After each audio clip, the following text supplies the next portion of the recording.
Les blessés arrivent par dizaines dans cet hôpital depuis réquisitionné par les services de secours. Nous sommes à Kar, dans le nord-ouest du Pakistan, près de la frontière avec l'Afghanistan. C'est ici qu'avait lieu un meeting politique.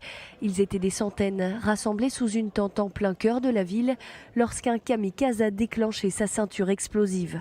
Le bilan est lourd, les victimes se comptent désormais par dizaines.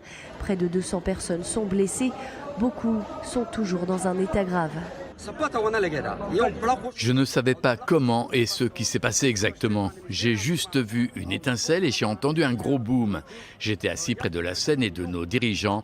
Après l'explosion, j'ai vu des centaines de personnes allongées sur le sol et les gens ont commencé à tirer en l'air. Et il y a eu beaucoup de tirs et nous avons déplacé notre dirigeant de la scène.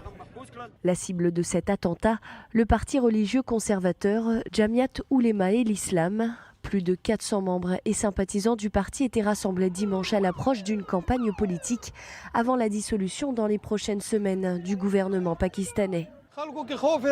Les partisans de Jamiat Oulema et l'Islam ont peur car les membres du parti sont particulièrement visés. Nous demandons au gouvernement actuel de mettre fin à ce type d'incident.